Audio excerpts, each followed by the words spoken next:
Today, the crime of genocide and the atrocities against Christians still occur throughout the Middle East, in Syria and Iraq and in Africa, but we find the worst, most frequent, and most systematic atrocities in the nation of Nigeria, which has become a human rights outlaw, a rogue regime where mass murder is tolerated and even excused. And now, The Edwin Black Show.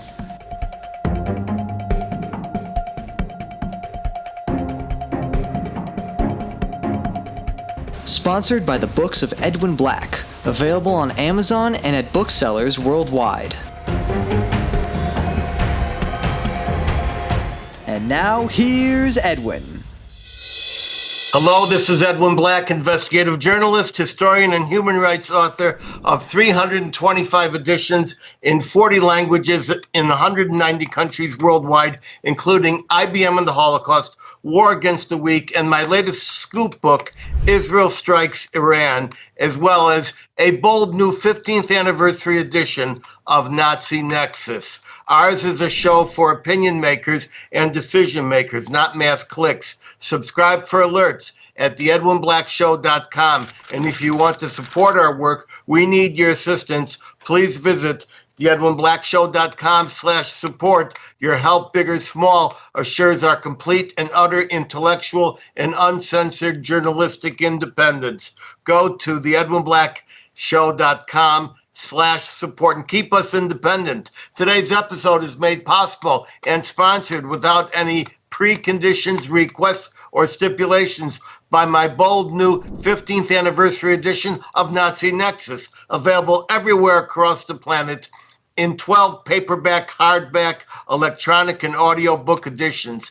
That said, remember, I only speak for myself, and the same goes for any of my guests. Today, we welcome viewers from across America, including our 4 watch parties in the villages, Newton, Mass., Chicago, and Tampa Bay. Overseas, I see viewers logged on from most of our usuals. I see Australia, New Zealand, Great Britain, Canada, Germany, Holland, France again, Italy, Poland, Hungary, we met them last night, Argentina, Brazil, Mexico, our big one in Panama, and Israel, plus other countries. The Edwin Black Show, along with our YouTube site, speaks frankly and without tremor to a fragmented world seeking better understanding of our tormented past, our present, very, very tense, and a turbulent future still uncertain. By the way, stay tuned for my special word of wisdom at the very end of the show, just before I sign off. We'll get to our horrifying main topic in about 7 minutes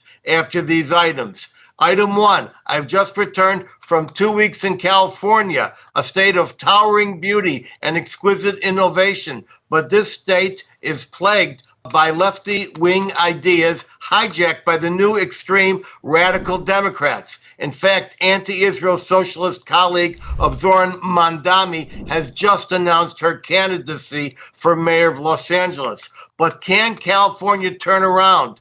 Earlier this year, a California Policy Institute poll recorded more than 48% of California voters think the state is headed in the wrong direction and would vote for a Republican.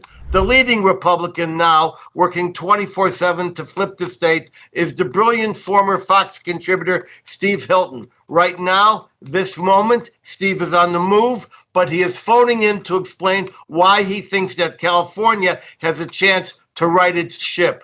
All right, Steve, take it away. How you doing? Can you hear me okay? Yes, I thought you were only coming in on audio. What happened? You found the camera? We figured it out. It's all good. I made it work for you, and I'm so happy to be with you. All right, it's a beautiful state, and we just came back from Southern California, and the weather was good until I brought some rain with me. So do you think that California has a chance to flip and go Republican? Well, that's why I'm running for governor, because I'm very, very sure that we can. It's not going to be easy. I've never believed this is going to be easy. But if you look at the mess that has been made after 15 years now of one-party rule by these Democrats, they've turned this state into a complete disaster zone on everything. We have the highest unemployment rate in the country, the highest poverty rate, the highest cost for everything that matters, gas, electric, housing, water, rent, insurance. Everything's a nightmare. Basically what's happened is you've got this totally corrupt regime now that's been in power. They've made the rich richer, but regular working people, small businesses have been completely screwed by this regime. And after 15 years of it, people are sick of it. So if you look at the polls right now, there's two things that are important. Number one, there's a majority for change in California. For the last couple of years, 60%, 65% saying the state's going in the wrong direction and it's time for change. Secondly, you look at the governor's race now, I'm leading the polls as a Republican. It's early in the race. I'm the opposite of complacent. There's a long way to go, but it shows the energy is there. I'm on the road the whole time in California. Everywhere I go, people are sick of what's going on. They know we need change. So I really believe that this time, this is our best shot for turning things around in California for at least 20 years. And I'm very confident I can lead that change next year in the election and make it happen and save this beautiful state that means so much, not to just everyone who lives here, but to our whole country. We can't let California slip further and further into stagnation and decline. We got to save California because California means to America what America means to the world. What's at the top of your agenda should you be elected? We've got to take a sledgehammer to the ridiculous, bloated, nanny state bureaucracy in Sacramento. That's what's driving all of the costs and the hassle that make it the most expensive. We are 50th out of 50 states on affordability. We have the worst business climate in America. I'm a business guy. Most of my career, I've been in business. People know me from Fox and from the TV, but I've been in business most of my life. I've started businesses here in America, in California, back in the UK before I moved here with my wife and my two sons in 2012. I've run restaurants. That is a tough business. And so when you look at everything that's going wrong, the underlying thing is this endless, bloated, bureaucratic government making everything so difficult, takes so long to do anything, so expensive to do anything. That's what's driving the cost up. Why we have the highest gas prices, because of the environmental bureaucracy, the climate insanity, the highest electric bills because of all of that. So that's really top of my agenda, is to take a sledgehammer to the bloated nanny state bureaucracy. That's how we reduce costs of everything, make life more easy to live in California. Then we can restore the California dream. Well, I know we only have a minute more, but how do you intend, if elected, to tackle the growing anti-Semitism we see on the campuses of California? Yep. It's completely disgusting. It's actually shocking to me how bad it's gotten. Just the other week, I was at UCLA at the Hillel Center there, and, it was just really, really, really shocking just to hear the stories of what's going on there on campus at UCLA, kids from high schools in the area telling me the stories. This is totally unacceptable to me. We are not going to let it happen.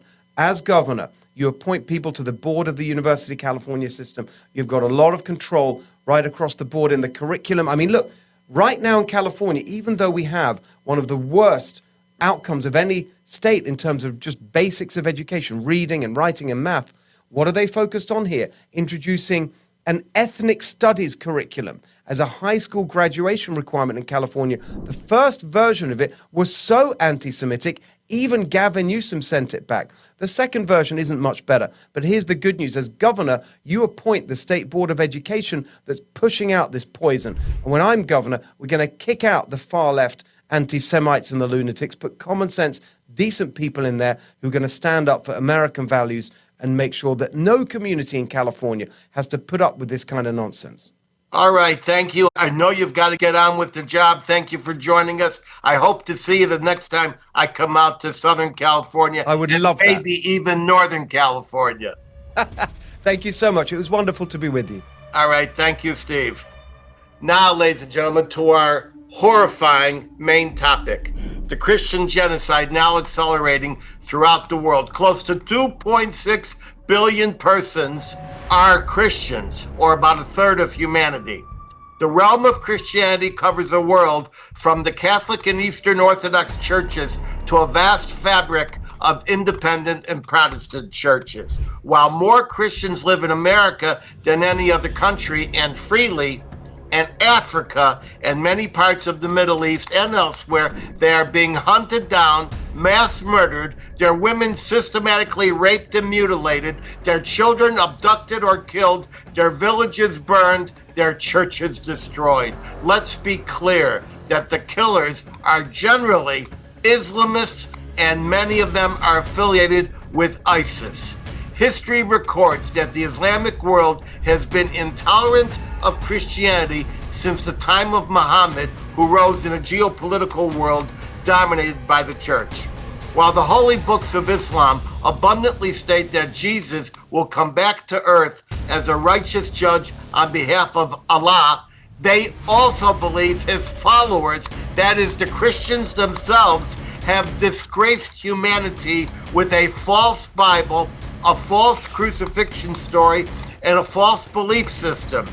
In the Quran, in An-Nisa Surah 4:157, according to all authentic translations, it declares Jesus himself, that is Isa, was never crucified. It was a fraud. It was an impostor who, quote, resembled him that was crucified, and the entire crucifixion story, quote, was made just to seem so, close quote.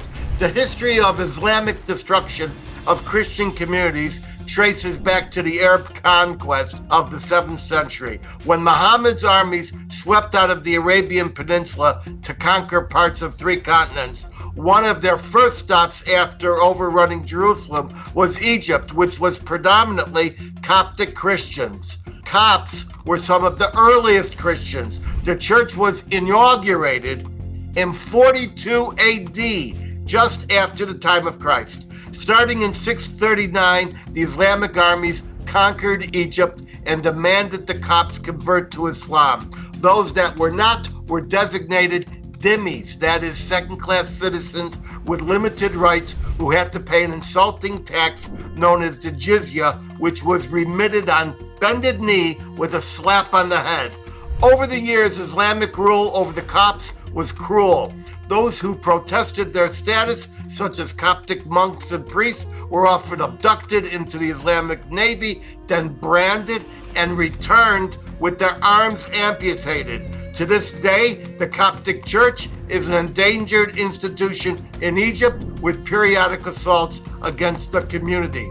More Islamic outrages against Christians ensued in many lands, but the world remembers most painfully the Turkish genocide against Armenian Christians in 1914 plus, when they systematically rounded up, death marched, and mass shot at railway junctions some 1.4 million Armenians, men, women, children, all defenseless. The Turks even tried to collect on the life insurance policies of the people they killed, stating the policies had escheated to the Ottoman state. These atrocities were vibrantly recorded by the world's diplomats, especially in the US and Britain, which demanded justice. German diplomats also witnessed much of this, and Hitler himself studied this non-mechanized but systematic killing machine. He was encouraged and inspired by the roundups, the concentration, and the mass killings. Just a week before World War II began with the invasion of Poland, Hitler told a crowd, "Wer redet heute noch von der Vernichtung der Armenier?" Translation, who, after all, speaks today of the annihilation of the Armenians, close quote. And then he went on to the Blitzkrieg and the Holocaust in Poland.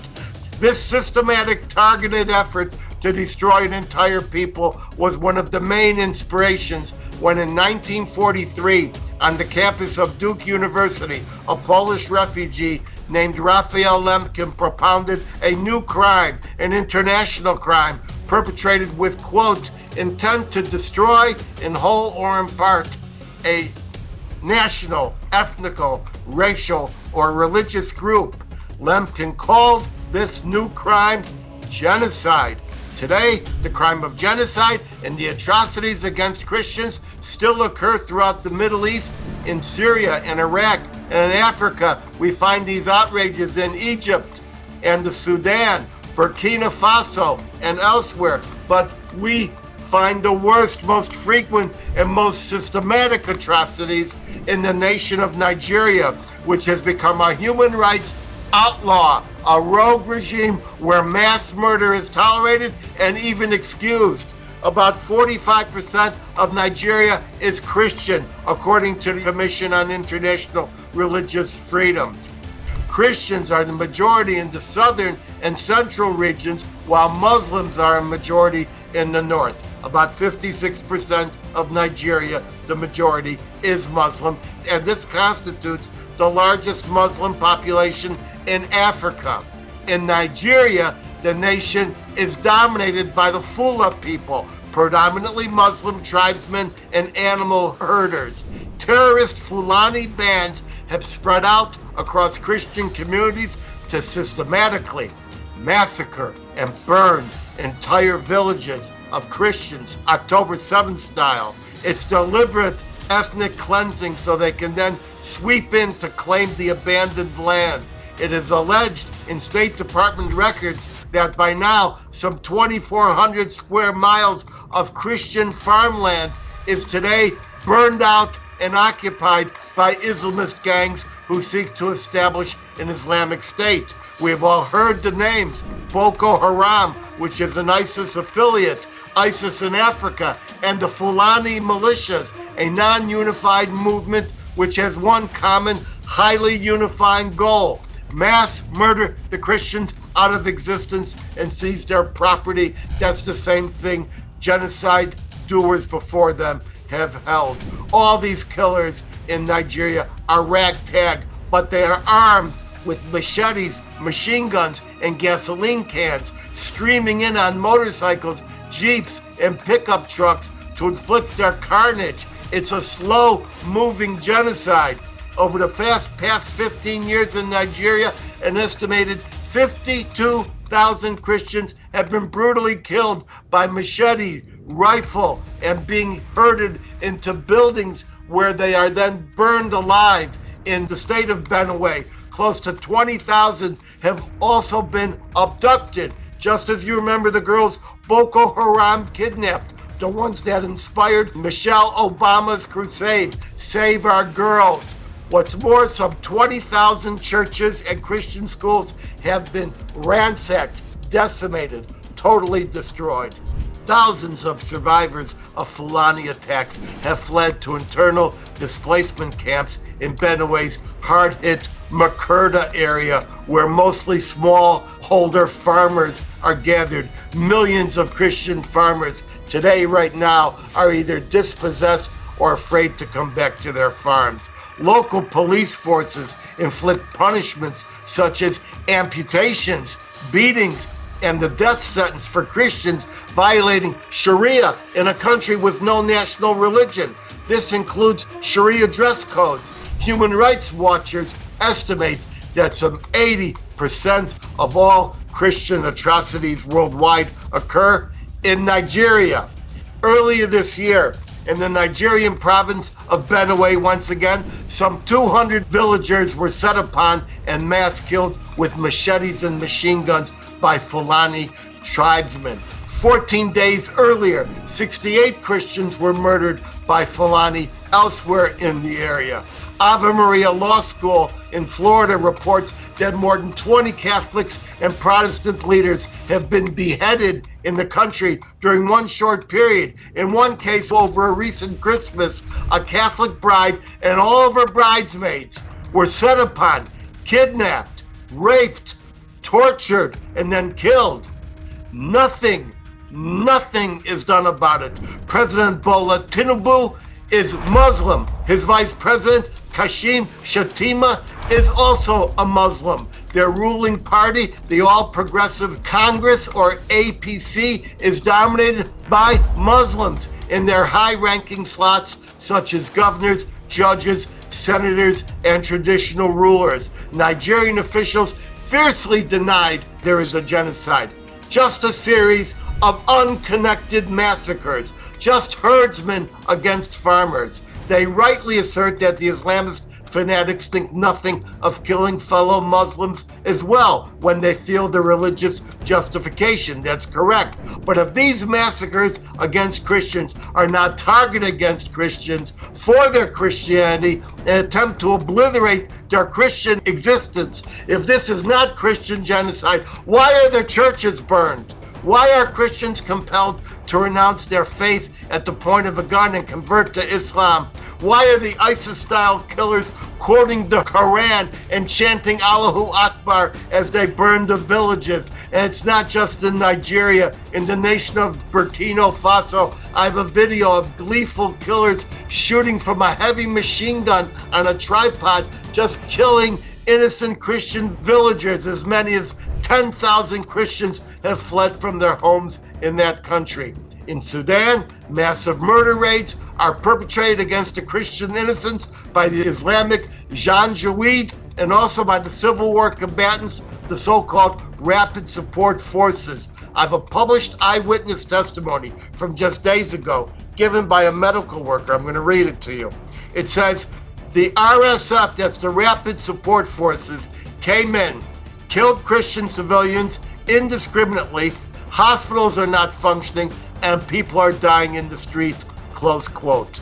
We are also told that on October 26th, just about a month ago, El Fasher, North Darfur's largest city, El Fasher, was brutally besieged by these killer rapid support forces. A survivor named Joke gave this testimony. Quote, their objective was clear, to wipe out the Christian civilian population. Churches were set on fire and razed to the ground.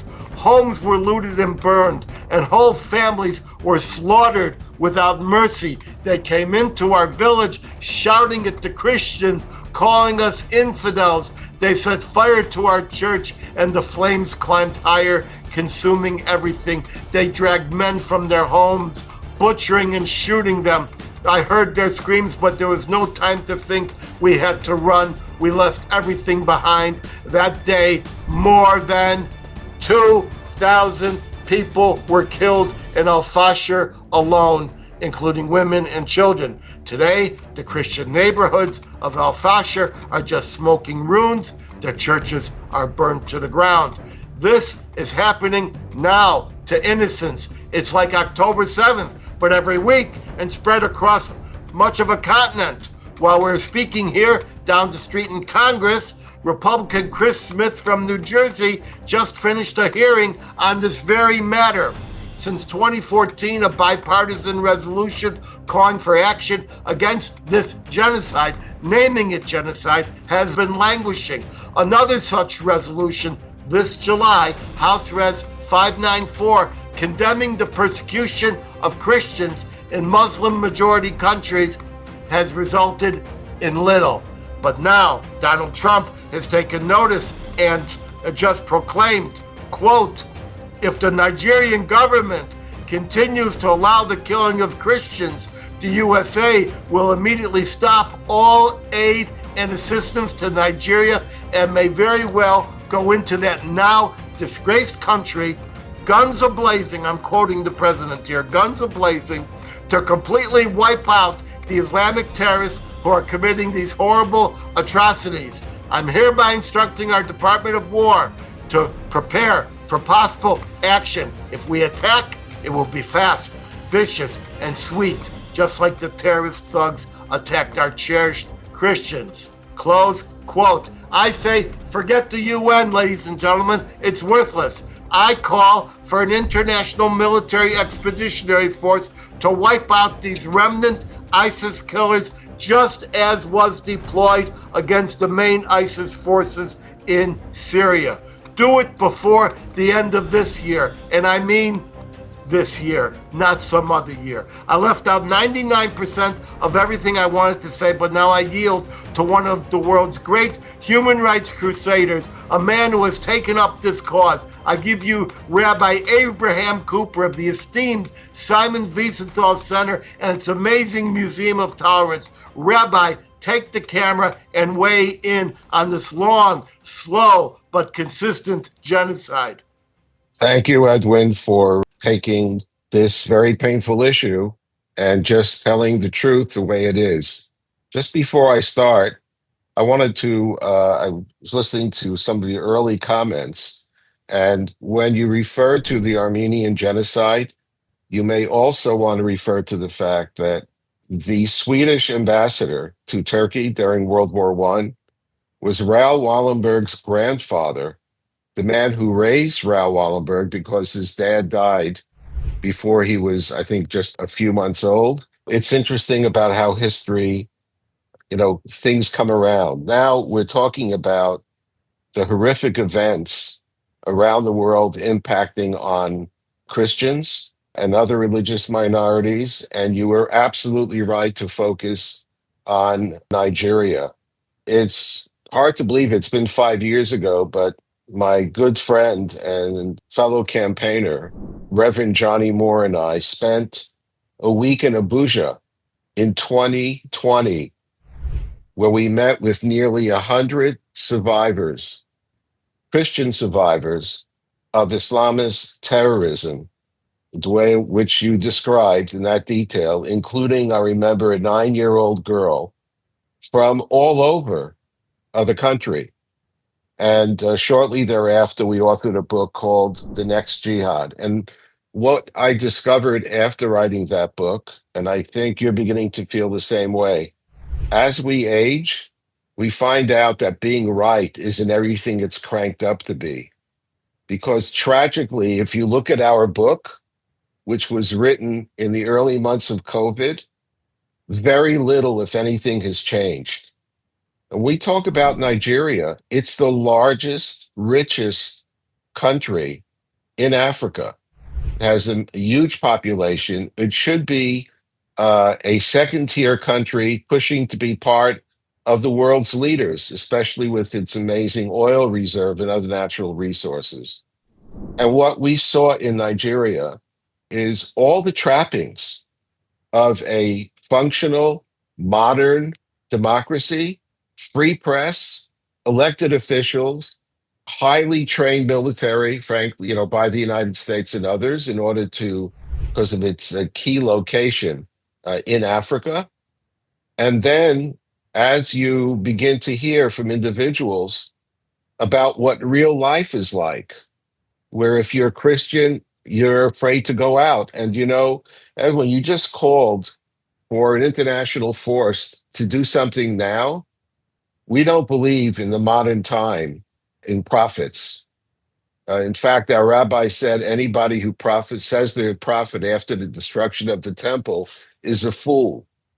I'm going to prophesy, and I pray I'm wrong, that starting the week before Christmas until after New Year's, we will see yet again, as in every year, including Easter, where you have organized gangs kidnapping Christians going to see their families and demanding ransoms. And if they don't get those ransoms, you know what happens at the end.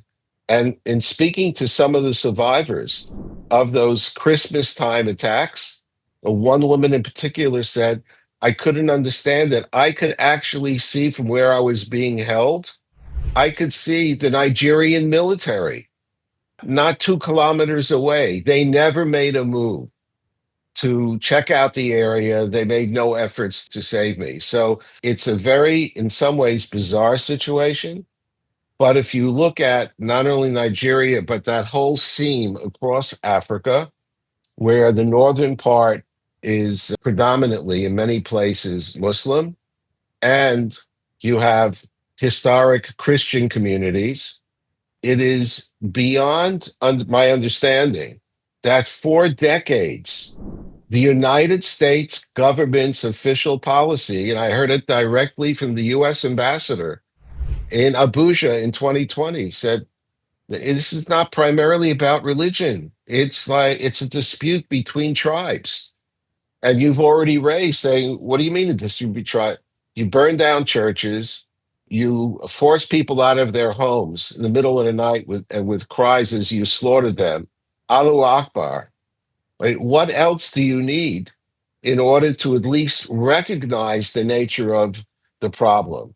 And I wish I could report to you that things have changed since 2020. The estimates now, Edwin, it's really unbelievable, is that somewhere between 50 and 70,000 Christians have been slaughtered in Nigeria. So this cannot go on. It's important that no one less than the President of the United States is weighed in.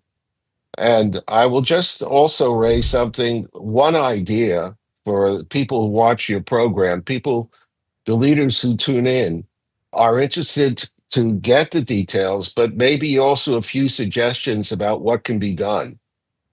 And I'm going to give a very Jewish suggestion, because you and I are both old enough to remember during the decades of Soviet Jewry, when there was absolutely no hope that the 3 million Jews facing a kind of a spiritual genocide would ever get out. So the suggestion was made and followed, I think, thousands of times in many synagogues and temples around the world, where you had the twinning of bar mitzvah boys and bat mitzvah girls from specific synagogues in the diaspora to specific children of refuseniks in the Soviet Union. That alone didn't free them, but it sent an incredibly strong signal to the people running the Soviet Union that time was running out on that policy. The United States, I believe, I think, has tens of thousands of churches across the country. They're sort of like, you might say, the silent majority of Christendom in our nation. And not talking about domestic issues here, but specifically when they see Christians of all denominations slaughtered in Nigeria. I believe that if you had individual churches adopting from the United States a church, a community center, a religious group in Nigeria, and the people running that country would see, well, wait a second, it looks like the sleeping giant of American Christians may be awakening.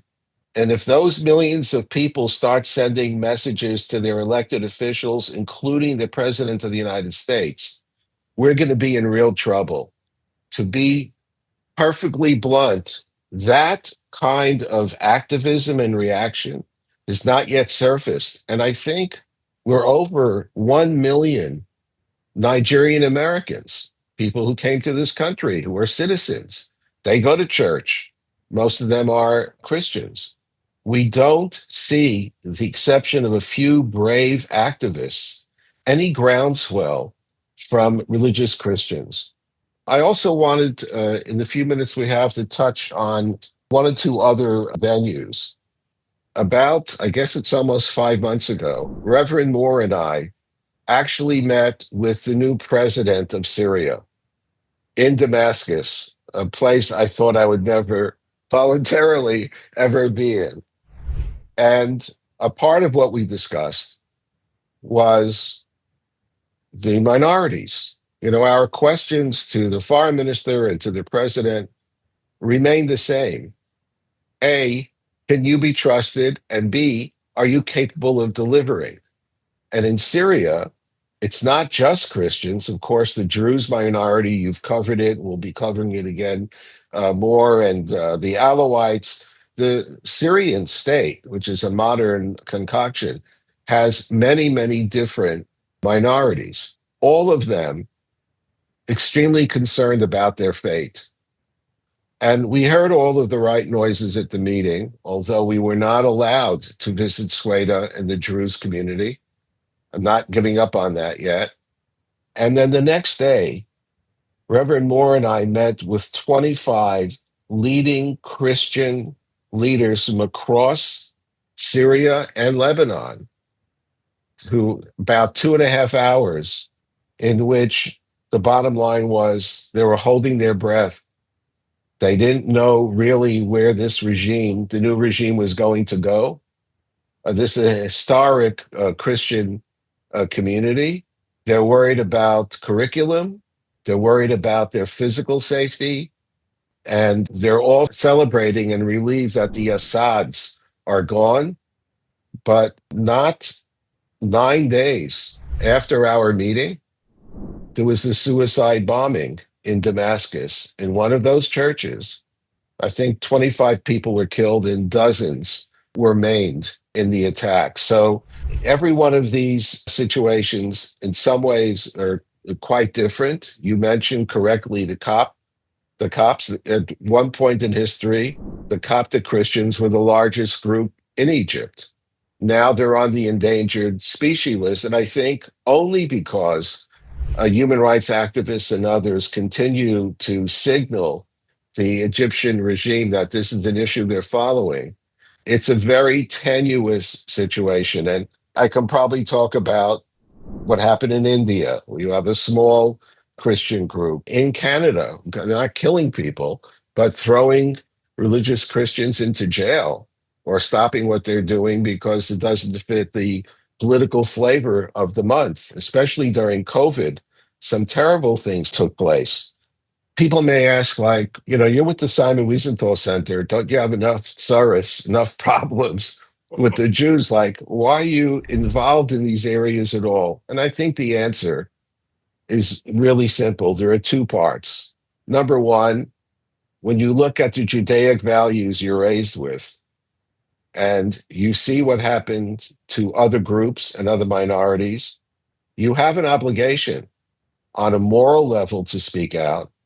There's also a practical thing, especially living in the United States of America, something that Mr. Wiesenthal taught me many decades ago. He said that the worst element of all during the Shoah for us Jews was the knowledge that we had no friends and no allies.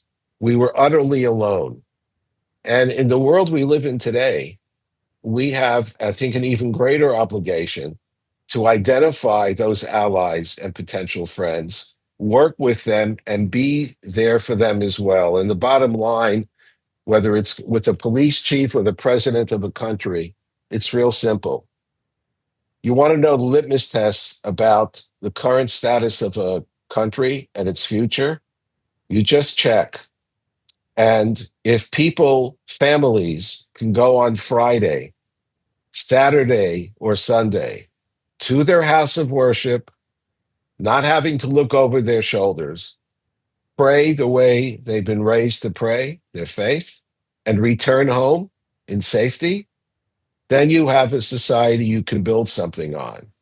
But if you have a situation where the very act of going to pray turns out to be a heroic one, that country is in trouble. And that's exactly the way I felt, for example, after the killings, the murders in England on Yom Kippur, in terms of what happened in a synagogue, and thinking about the Shabbat after, that the very act of going to synagogue now in democracies where people can no longer wear a kippah in public, where women and others have to hide their Judaic jewelry, walking in the street.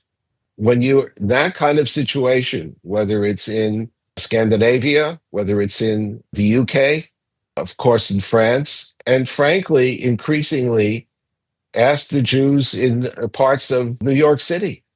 So these are trends and incidents that have to be protested against. We have to animate and activate our elected officials. I'm not endorsing Steve Hilton for governor. God bless him for running. But we expect and we would demand from anyone who's going to run to be the next governor of California to be much more active, take practical steps to make sure that those who are anti-Semitic or attacking Hindus or churches or mosques, that they all be held accountable to the letter of the law, but also accountable in the marketplace of ideas. Every time we remain silent when there's an attack, a church is burnt down in a democracy like Nigeria, and we remain silent, it weakens all the rights of all people of faiths around the world. It's especially appalling that we have to call out a democracy for allowing, as you correctly called, and we've said it before, a slow motion genocide to take place in a society with a free press and in a world that has the immediacy of social media. And nothing has changed in the 5 years since we visited Nigeria. That's an indictment of every single one of us. Well, Rabbi, thank you for that stirring and multi-textured message. I made some notes about your important comments. First of all, you're a rabbi, so you're a teacher, and I learned something from you just now. I know Raoul Wallenberg, but I did not know that Wallenberg's grandfather was in World War I and was intersecting with the Armenian genocide. You mentioned Europe, and one of the things I didn't have time to mention was that this anti-Christian activity is gushing into Europe, which has been invaded by Islamist actors, and all across Europe, from Belgium to France and England, the Jews and Christians are under assault. And of course, we as Jews understand what it means to be victimized for our religion, which is why we must stand with our Christian brothers. And indeed, as you well know, many of our Christian brothers stand with us. So we see these outrages across Europe, except in Hungary, where I met with the ambassador last night, and he made clear none of this is allowed in Hungary. You said it's horrible to be right. I agree with you. I'm waiting to be wrong. And that's the sickening part of everything we talk about. Please make us wrong. Okay, the fact that you talked about more Christmas pogroms against the Christians of Africa, because that is the moment when they will be visible and when they will be gathered. As I say that, I think of all the German Christmas markets, which are now being closed down because the Islamists in Germany will not allow them to go forward without attacking them, without killing innocents. If we know and sense, based on every particle of history, that history is going to repeat itself next month, why don't we make a concerted effort to get to the administration and put his missiles where his mouth is and take action against Nigeria, or compel Nigeria with its highly equipped and trained military to take action? Can that be done, Rabbi? I think the answer to that is yes, but in order for that to happen, we do live in a democracy here in the United States. The people have to be heard from. If the response to the stirring words and threat from the president of the United States on Nigeria is silence, is apathy, that's going to weaken the threat. And I don't see this as a Democrat or Republican issue. I was the chair of the U.S. Commission on International Religious Freedom. We had 9 commissioners. Our one mandate was whatever we did had to be bipartisan. So I think this is also an opportunity. More than that, it's a requirement for Americans, especially people of faith, to find their and rediscover or reinvent their bipartisan worldview, because when it comes to freedom of religion, it's a fundamental of the United States of America, and it should be a fundamental of people of faith around the world. I want to make one more comment with your permission. And as we mentioned about Europe, part of the tragedy in Europe, especially in the parts that are now under attack, is for us in the United States, freedom of religion means just that: freedom to pray, freedom to organize, freedom to build houses of worship, et cetera, et cetera. In Western Europe, in Scandinavia, in most of these countries, freedom of religion has meant now for probably a generation or two, freedom from religion. They have lost their mooring to, if you want to call it, the Judeo-Christian value system. And secularism has been, might say, the unofficial religion of most of that part of Europe. And that's also part of the reason why there seems to be a tepid, sometimes non-existent response to the fervor of Islamicism that comes in, and of course leads to, in part, to some of the most horrific actions that have taken place since the end of the Second World War. And it is quite ironic for us Jews, you and I don't know how old you are, but I'm 75 already, to be talking about, yes, if you want to know a place where it's safe for Jews in Europe to walk, you've got Hungary, you probably have got most of Poland, some of the former eastern states of the Soviet Union, where faith, their Christianity plays, I think, more than just a cultural role.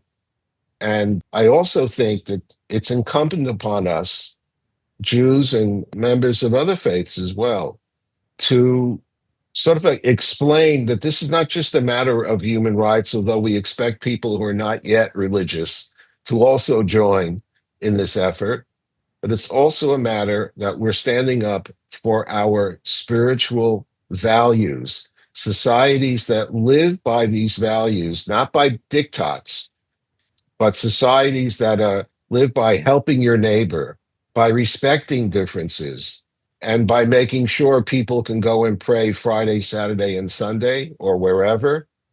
That's the litmus test for societies and countries that have a future.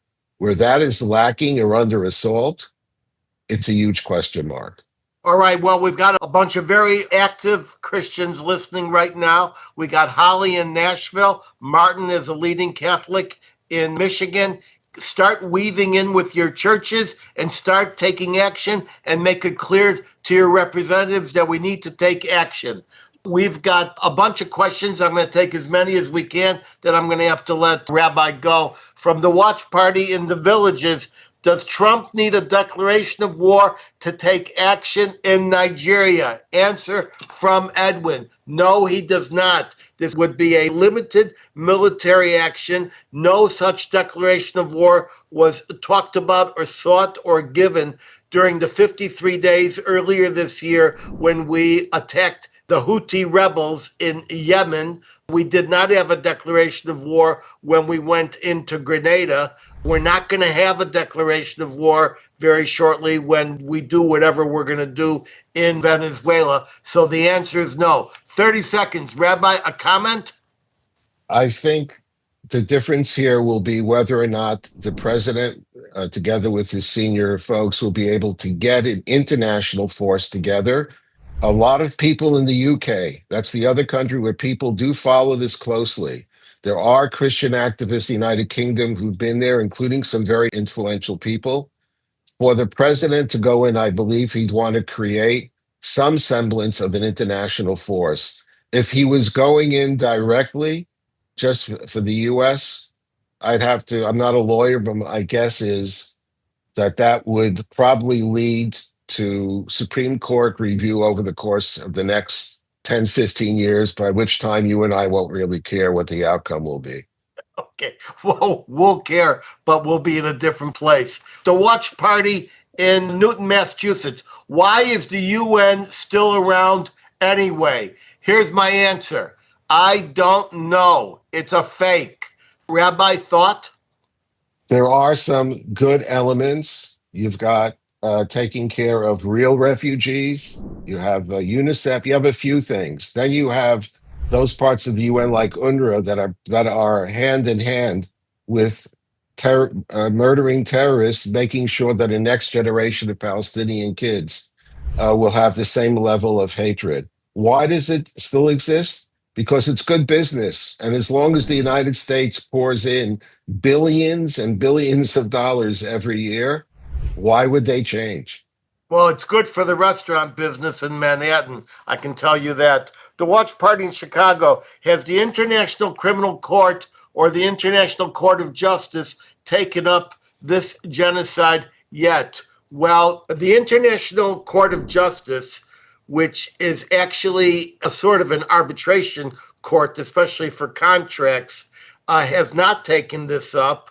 I know it's involved in the fake genocide claim against Israel, but it has not taken this up. The International Criminal Court, which is a recently invented venue, which the United States is not part of and has been sanctioned. Groups in Nigeria and Christians elsewhere have referred it to the ICC, but the prosecutor is too busy trying to find ways to incarcerate Bibi Netanyahu for self-defense to take a better look at this. If I could just say one Yeah. quick thing there, which is don't think the bad guys aren't taking notes, watching how the ICC and ICJ are basically used as political instruments by various parties and states.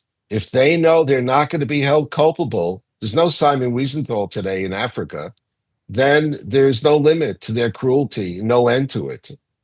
That's right. They're looking at what's going on the way Hitler looked at the Turkish genocide against the Armenians. Mark in Vancouver, what is the interest of Saudi Arabia in Sudan that Trump was referring to? Well, there is a very active and brutal civil war going on with these rapid support forces in Sudan and other jurisdictions in Sudan. And as part of this, the Christians are being massacred. Now, I don't want anyone to be confused and say, oh, it's not a genocide, it's just a civil war. That's like saying there was no Holocaust, it was just World War II. So Saudi Arabia made a big push for Trump to get involved, and now Trump is getting involved, and that's one reason why it may be possible for Trump to suddenly realize that this must be his next international problem to tackle. Take it, Rabbi. No, I agree with you. I have met, I've been in Sudan once, but more recently in another African country, meeting with people from all sides. Look, Sudan should be a fabulously wealthy country, should be able to produce enough wheat to feed a continent. It's got 2 Niles, it's got oil, and that means that its neighbors historically want to keep it weak. And so Egypt, Saudi Arabia, Ethiopia, Libya, et cetera, don't want to have a unified and strong country. And as a result, utilizing what the Brits put in place, having a mix of different groups all thrown together, playing off one against another. These historic differences have led to horrific tragedies. Perhaps the only person who's in a position to change things is President Trump. Not because he's a magician, but because he's unpredictable. And if he does put his mind to it and tries to help the long-suffering people of that country, if he ever got peace in the Sudan, he would deserve a separate Nobel Prize for that achievement alone. But right now, it is a terribly broken, fractionated, tragic place with all the riches of the planet all around it, and people too busy killing each other to harness all the good God gave them. Goodness, those are important remarks that you have made. Ladies and gentlemen, we're out of time. This is not our last comment on this subject. Hold for my closing word of wisdom, just 2 minutes away. But first, I want to thank my very knowledgeable guest and friend, Rabbi Abraham Cooper. I also thank candidate Steve Hilton for taking time to share with us. Plus, I thank my talented international team, including Eve in New Jersey, Martin in Michigan, and Rebecca in the Philippines, as well as many others in numerous additional cities around the world. I'll see everyone back here in 2 weeks at 3 p.m. Eastern. You want to be a friend of the Edwin Black Show? Go to the edwinblackshow.com/support. Keep me independent. You want to hear me in person? Consult my events page at edwinblack.com. Until then, head over to any Barnes & Noble in the USA or any Amazon, Walmart, iTunes, Books, Google Books, Kobo, or Audible.com platform in 190 countries across this roiling, toiling, boiling planet where you can find any of my 325 book editions, such as IBM and the Holocaust, and my latest, Israel Strikes Iran. You want an autographed copy? Hit edwinblack.com and click books. Get access alerts to participate live in future shows at theedwinblackshow.com. You'll see a much enhanced and exquisitely produced version of this show and everything Rabbi and I said, and prior episodes as well, by subscribing to our YouTube channel at The Edwin Black Show, and click the notification button like tens of thousands of others have. Follow me at Edwin Black Book as well as X and Facebook. And now for my closing word of wisdom. When you swallow your pain, spit it out as powerfulness. I'm zooming out from our nation's capital. Bless all of you and pray for all that is unfolding before our very eyes.